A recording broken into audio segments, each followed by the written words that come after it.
Текстот "Татко" на францускиот млад автор Флориан Зелер е најновата представа која ансамблот на Велешкиот театар ја постави на сцената. Во главна улога Јордан Витанов. Витанов, добар ден, и ова е улога која ја играте прва, предпоставувам, од како сте во пензија. Да, за моја среќа.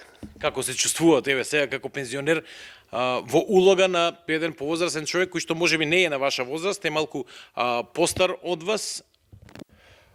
Па морам да признам дека се чувствувам прекрасно, затоа што ја работиме оваа представа која е многу актуелна, многу убаво напишена, третира еден многу сериозен проблем кој ни се случува на луѓето кои сега веќе по одминати години. Инаку, представата зборува за човек кој се бори со деменција и кој се бори да и докаже на околината дека е се уште способен, дека болеста него навасала. Текстот предизвика огромен успех. Флориан Зелер успеа да сними и филм со Ентони Хопкинс во главна улога, кој пред 2 години доби 2 Оскара, ако не се лажам. Оскар за сценарио доби, и за оригинално сценарио, и Ентони Хопкинс за главна машка улога. Овој текст јас го имав пред 5 години, пред да се сними филмот.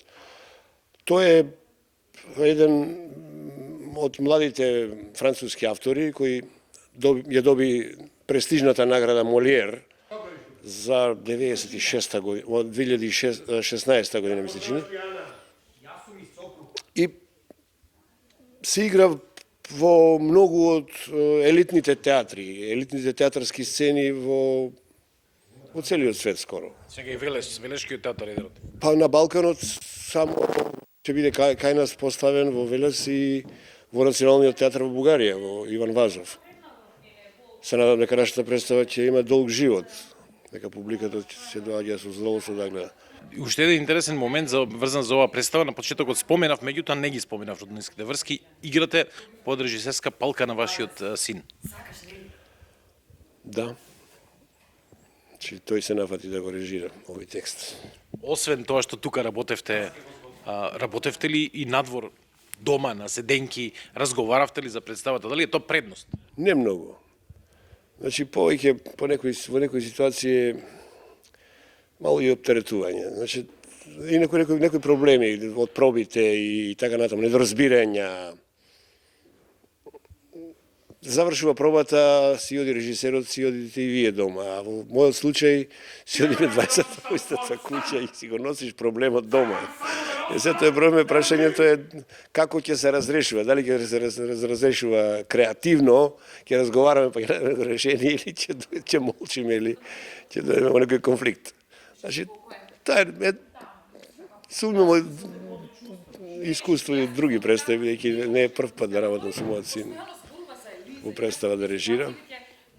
Тоа е тоа. Поред останува публиката не само Велешката, туку оние љубеници во театарот и од другите градови, да ги повикаме, да дојдат да ги погледнат репризите на оваа представа која се надевам ќе се задржи на репертуарот во Велешкиот театар. Па и јас мислам дека ќе оди долго време на репертуар оваа представа, без разлика што се сними тој брилјантен филм.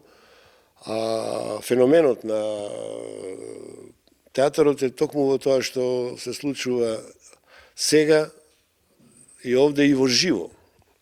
И се надевам дека токму тој феномен, па ако сакате и споредбата со филмот кој е од најмаркантните актери на 20 и 21 век, ќе предизвика доволно љубопитство на луѓето да дојдат да гледаат представата.